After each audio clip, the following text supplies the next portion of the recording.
Ah, yes, the time that the U.S. Navy got upset and destroyed half of Iran's entire naval fleet in a single 8-hour workday. In April 1988, one mine changed everything. Iran had been mining the Persian Gulf, targeting oil tankers in an effort to squeeze Iraq's economy. But when one of those mines nearly sank the USS Samuel B, a newly commissioned U.S. frigate, the response was swift and overwhelming. The explosion ripped open the ship's keel, nearly tearing the vessel in half. But thanks to one of the best-trained damage control crews in the Navy, they held the ship together, literally with steel cables and sheer determination. Incredibly, every crew member survived. That mine had an Iranian signature, and 4 days later, the United States launched Operation Praying Mantis, the largest American naval battle since World War II.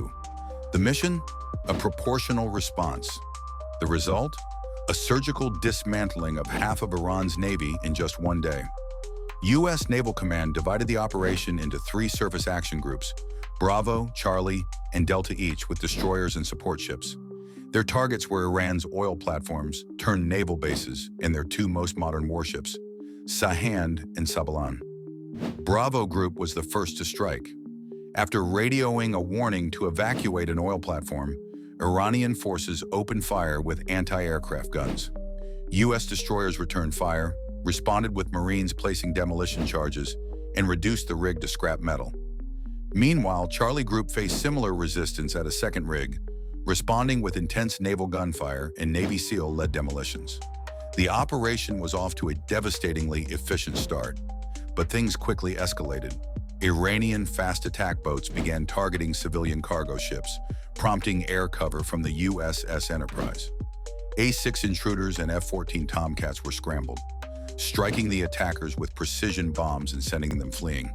Charlie Group then detected an Iranian patrol boat moving toward them.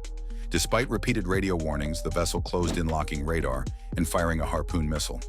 The Americans responded instantly, launching their own missiles and destroying the ship in a matter of seconds.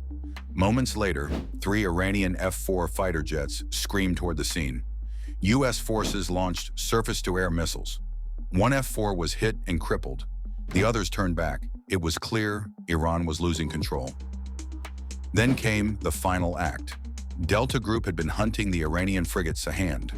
Once confirmed by U.S. aircraft, Sahand opened fire on a low-flying A-6 intruder, sealing its fate. Under rules of engagement, the American jets fired back a Harpoon missile, a laser-guided bomb, another 1,000-pound strike. The frigate was reduced to flames, then silence. Delta arrived moments later to finish the job with gunfire, sinking the vessel completely. But there was still one more warship, Sabalan. Another A-6 spotted it. Again, it fired first.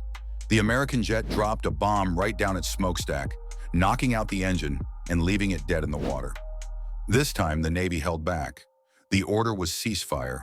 Iran's Navy was shattered, 2 frigates sunk or disabled, multiple oil platforms destroyed, and several patrol boats eliminated.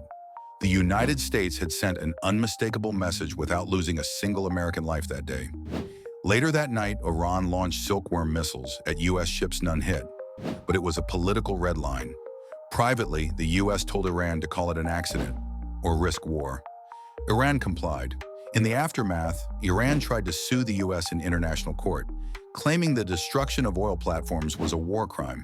But the U.S. argued successfully that oil rigs weren't covered under the treaty in question. Case dismissed. And the USS Samuel B. She was towed to Maine, cut in half, repaired with a new midsection, and back in service a year later. She served until 2015. In just one day, the U.S. proved a point that resonates to this day. Don't mine American waters, and don't mess with American ships. Let's start a conversation below. Was Operation Praying Mantis a justified response? Or did it set a dangerous precedent for U.S. military overreach?